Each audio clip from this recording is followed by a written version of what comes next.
BEd BSc part third online classes में आपका स्वागत है। आज अपन बात करेंगे भारतीय कृषि।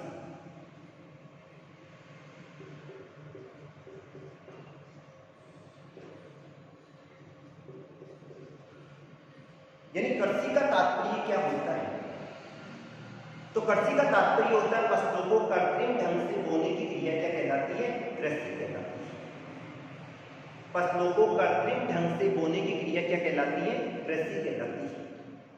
और इसको प्राथमिक व्यवसाय की श्रेणी में सम्मिलित किया जाता है। भारत का अध्ययन करें तो भारत एक कृषि प्रधान देश है और यहाँ की अधिकांश जनसंख्या क्या करती है? कृषि करती है। भारत में विभिन्न प्रकार की जलवायु होती है और विभिन्न प्रकार की जलवायु होने के कारण से यहाँ पर विभिन्न प्रकार की क्या पाई जाती है? कृषि दशाएं पाई जाती है। भारत में जो जलवायु होती है वो विभिन्न प्रकार की जलवायु होती है और अनेक प्रकार की या विभिन्न प्रकार की जलवायु के कारण से अलग अलग प्रकार की कृषि दशाओं का जन्म होता है। अतः संपूर्ण भारत का अध्ययन करें तो संपूर्ण भारत में कहीं पर चावल की कृषि की जाती है, कहीं पर गेहूं की कृषि की जाती है, कहीं पर बाजरा गंवार मोठ इनकी कृषि की जाती है, कुछ क्षेत्रों में सब्जियों की कृषि की जाती है और कहीं पे फलों वाले वृक्षों को लगाया जाता है, कहीं पे चाय की कृषि तो कहीं पे कॉफी की कृषि की जाती है। तो विभिन्न प्रकार की जलवायु के कारण से भारत में विभिन्न प्रकार की कृषि दशाओं का जन्म होता है और विभिन्न प्रकार की कृषि होती है। यहाँ की अध्ययन करें भारत की तो 70% जनसंख्या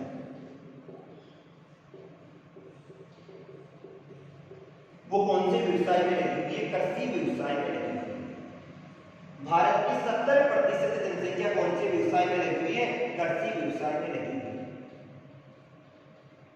और भारत के खाद्यान्नों की 100% आपूर्ति है वो भी किससे प्राप्त होती है? कृषि से प्राप्त होती है। इसका राष्ट्रीय आय में योगदान का अध्ययन करें तो 18.9% राष्ट्रीय आय में योगदान किसका होता है? कृषि का होता है। अब इस लेसन में अपन किसका अध्ययन करेंगे? एक तो भारत की फसलों का अध्ययन करेंगे और हर साल डेफिनेट क्वेश्चन आता है जिसमें खाद्यान्न फसलों का अध्ययन करेंगे, दलहनी फसलों का, तिलहनी फसलों का अध्ययन करेंगे और नकदी फसलों का अध्ययन करेंगे। सबसे पहले अपन अध्ययन करते हैं चावल।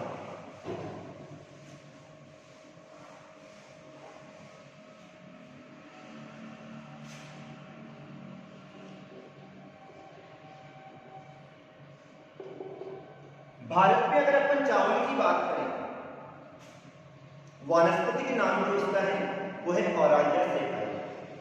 चावल का वानस्पतिक नाम क्या है? ओराइजा सैटिवा है। भारत में चावल का अध्ययन करें तो अधिकांश चावल के लिए अत्यधिक वर्षा की आवश्यकता होती है और अत्यधिक वर्षा होने के कारण से ये उष्णकटिबंधीय पौधा है। इसकी फसल का उत्पादन उन्हीं क्षेत्रों में किया जाता है जहां पर या तो वर्षा अधिक होती है या जलीय स्रोत प्रचुर मात्रा में पाए जाते हैं। या तो वर्षा अधिक होती है या जलीय स्रोत प्रचुर मात्रा में पाए जाते हैं,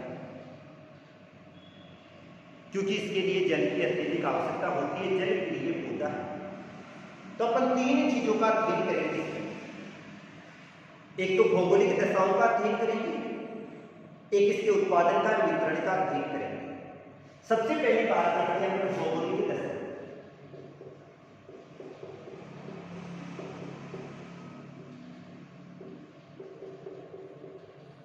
भौगोलिक दशाओं में अपन तापमान का अध्ययन करेंगे, वर्षा का अध्ययन करेंगे, जल का अध्ययन करेंगे, मिट्टी और श्रम शक्ति का अध्ययन करते हैं। सबसे पहली बात करें चावल के यानी तापमान का।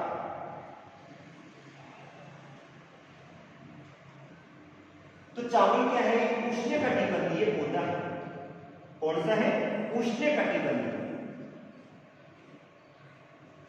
यानी कौन सी जलवायु में उत्पादित होता है, उष्णकटिबंधीय जलवायु में उत्पादित होता है, जिसके लिए 20 डिग्री सेल्सियस तापमान की आवश्यकता होती है। चावल कौन सा है, उष्णकटिबंधीय जलवायु में उत्पादित होता है और इसके लिए 20 डिग्री सेल्सियस तापमान की आवश्यकता होती है। ये वाला जो तापमान है औसत तापमान भी है और बोलते समय 20 डिग्री सेल्सियस, लेकिन इसके पकते समय जो तापमान की आवश्यकता होती है वो कितने की आवश्यकता होती है, 27 डिग्री सेल्सियस तापमान है। पकते समय तापमान की आवश्यकता क्या होती है, अधिक होती है। तो तापमान की बात करें तो चावल उष्णकटिबंधीय पौधा है जिसके लिए बोते समय 20 डिग्री सेल्सियस तापमान की आवश्यकता होती है और पकते समय कितने की होती है, 27 डिग्री सेल्सियस तापमान की आवश्यकता होती है। इसके बाद में आता है वर्षा। तो चावल के लिए आर्द्र जलवायु की आवश्यकता होती है।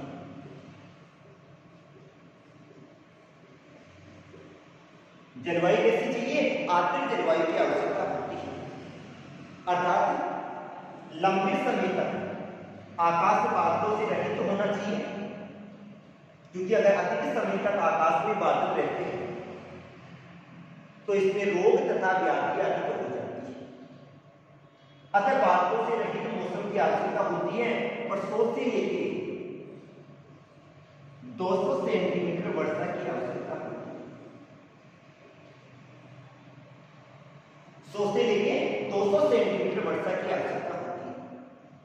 तो चावल का जो उत्पादन किया जाता है वो कौन सी जलवायु में, आर्द्र जलवायु में उत्पादन किया जाता है। 100 से लेके 200 सेंटीमीटर इसके लिए वर्षा की आवश्यकता होती है। इसके बाद में आता है जल की बात करें अपन तो चावल की कृषि हेतु 75 दिन क्या होना चाहिए, खेत में पानी भरा होना चाहिए।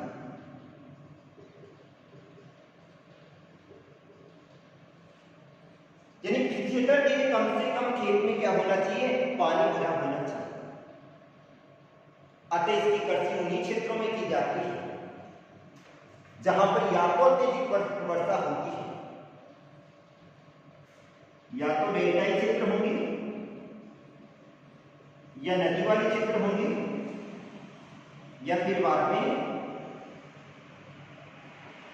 अत्यधिक वर्षा वाले क्षेत्र होते हैं। इन क्षेत्रों का अध्ययन करें तो यहां पर जल प्रचुर मात्रा में पाया जाता है और जल प्रचुर मात्रा में होने के कारण से इन क्षेत्रों में चावल की कृषि की जाती है, अधिक की जाती है। इसी कारण से सर्वाधिक चावल का उत्पादन है वो तटवर्ती क्षेत्रों में किया जाता है। उड़ीसा हुआ, तमिलनाडु हुआ, असम वाला क्षेत्र, इन क्षेत्रों में अधिक किया जाता है। इसके बाद में आती है मिट्टी। चावल के लिए जो मिट्टी की आवश्यकता होती है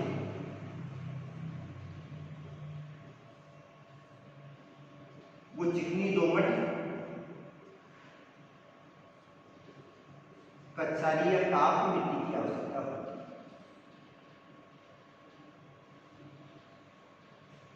चिकनी दोमट मिट्टी की आवश्यकता क्यों होती है, क्योंकि जिन क्षेत्रों में चिकनी दोमट मिट्टी पाई जाती है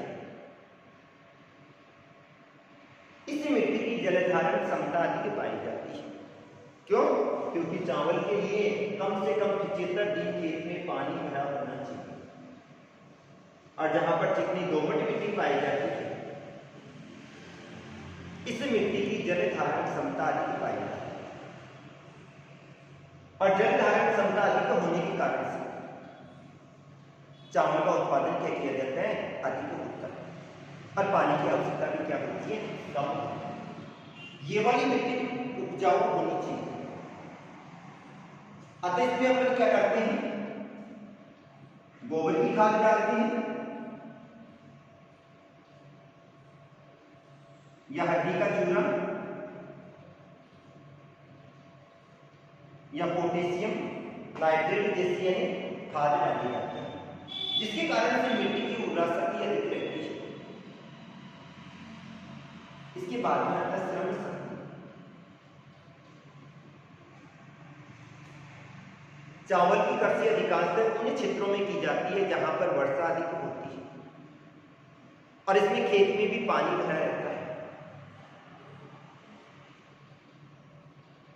अतः जिन क्षेत्रों में अत्यधिक मात्रा में जनसंख्या निवास करती है उन क्षेत्रों में सस्ते तथा कुशल श्रमिक प्रचुर मात्रा में उपलब्ध हो जाते हैं और इसी कारण से उत्तर प्रदेश वाले क्षेत्र में सर्वाधिक चावल का उत्पादन होता है, क्योंकि इसमें फसल को भी हाथ से बुआई की जाती है, निराई गुड़ाई भी की जाती है, कटाई भी की जाती है। इनके लिए अत्यधिक मात्रा में किसकी आवश्यकता होती है? श्रमिकों की आवश्यकता होती है। अतः श्रमिकों की आवश्यकता अधिक होती है।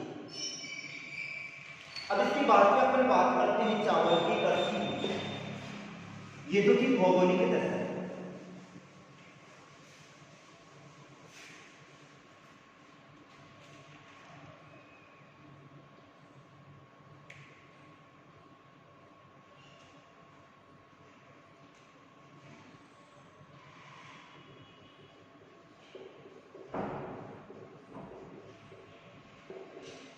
तो चावल की कृषि दो प्रकार से की जाती है।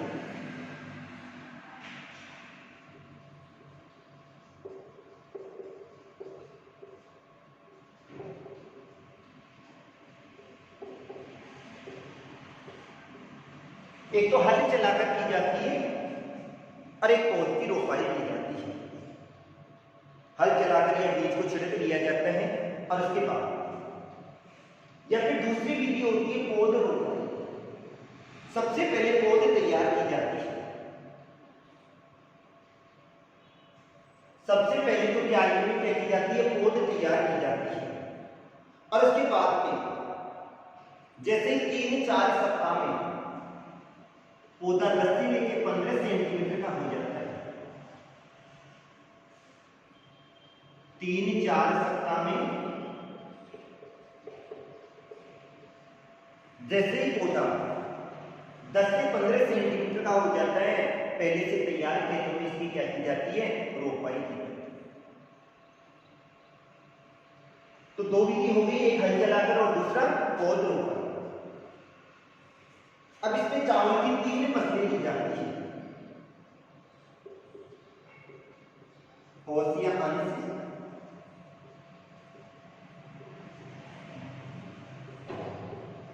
अमन और भारत में चावल की 3 फसलें की जाती है, अंश, अमन और गौर। अंश वर्षाकालीन होती है,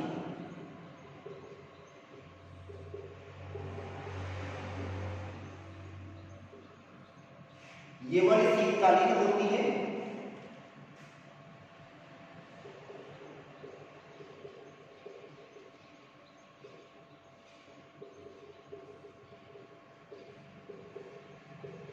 और ये ग्रीष्मकालीन होती है। अर्थात भारत की अगर अपन बात करें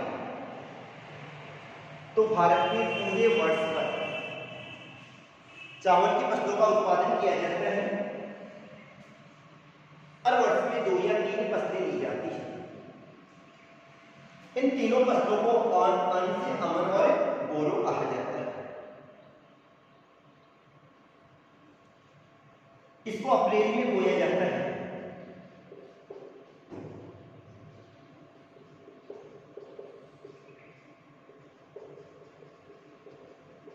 और दिसंबर में इसकी क्या की जाती है? कटाई की जाती है। अप्रैल माह में बोया जाता है और दिसंबर में क्या की जाती है? कटाई की जाती है। इसकी जो कटाई की जाती है वो कब की जाती है? जनवरी। और 1 माह बाद या तो अप्रैल में बो दिए जाते हैं या मई में। और जनवरी में क्या कर दी जाती है? कटाई कर दी जाती है। इसको सितंबर में बोते हैं और जून के आसपास क्या कर ली जाती है? कटाई कर दी जाती है। इसको बधाई फसल भी कहा जाता है। तो ये थी अंश, अमन और दो। इसके बाद में अपन बात करें चावल के उत्पादक क्षेत्र।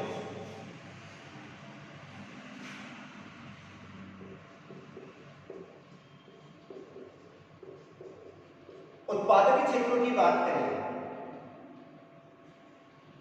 तो सर्वाधिक जो चावल का उत्पादन होता है वो कौन कौन से क्षेत्रों में होता है? पश्चिमी बंगाल,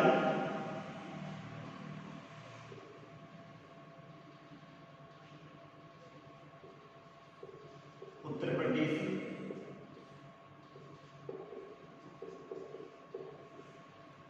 पंजाब,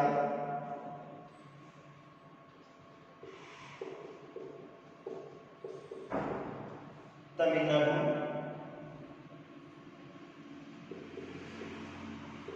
आंध्र प्रदेश,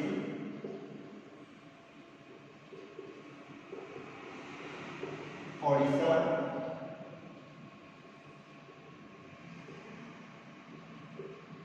मध्य प्रदेश और असम। भारत में सर्वाधिक जो चावल का उत्पादन किया जाता है वो कौन कौन से क्षेत्रों में किया जाता है? यानी यहाँ पर कुल कृषि भूमि के 17% भाग पर चावल की कृषि की जाती है। और इसमें पश्चिम बंगाल आता है, उत्तर प्रदेश आता है, पंजाब, तमिलनाडु, आंध्र प्रदेश, ओडिशा, मध्य प्रदेश और असम। अगर अपन मानचित्र की बात करें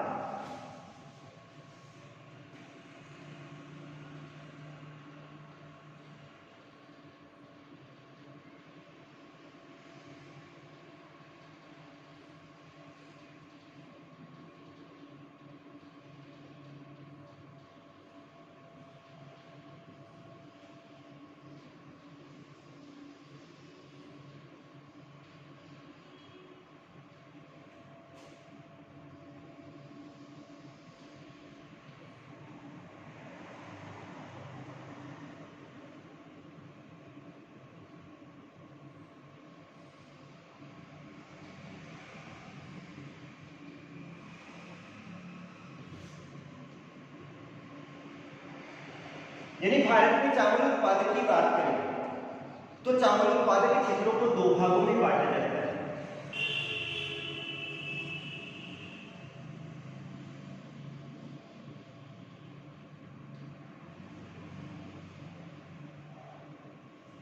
ये वाला जो भाग है ये तो आ जाता है मुख्य उत्पादक क्षेत्र।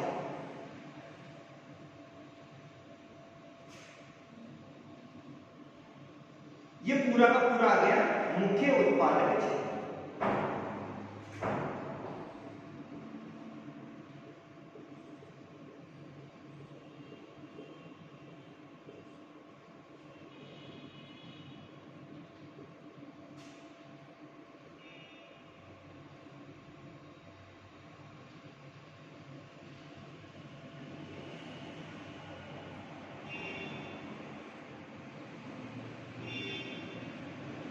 और ये वाला जो क्षेत्र है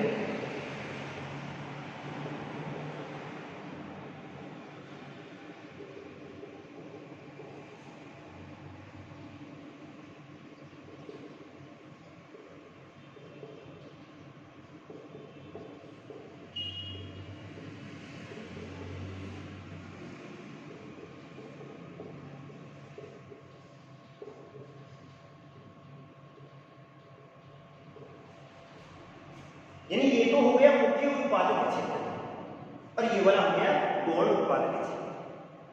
अब मुख्य उत्पादक क्षेत्र की बात करें तो मुख्य उत्पादक क्षेत्रों में कौन से क्षेत्र आ रहे हैं? अधिकांशतः तटवर्ती क्षेत्र आ रहे हैं।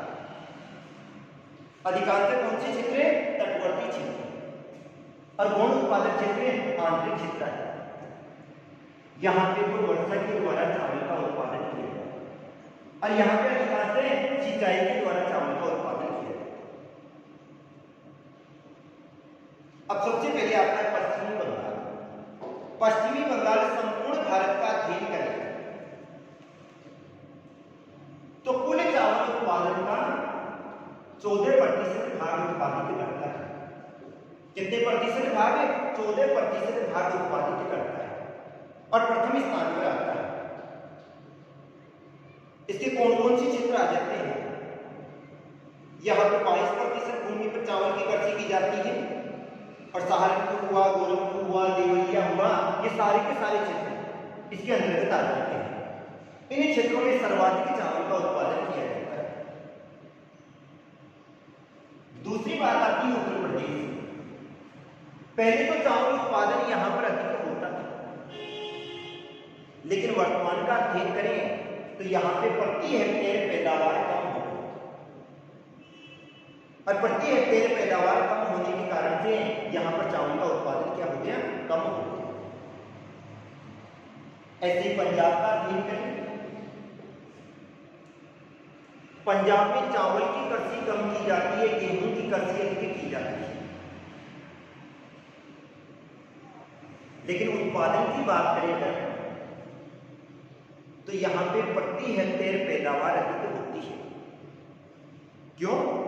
क्योंकि यहां पर सिंचाई की सुविधा उपलब्ध है और जिन क्षेत्रों में सिंचाई की सुविधा उपलब्ध होती है उनमें रोग तथा व्याधियां कम होती है।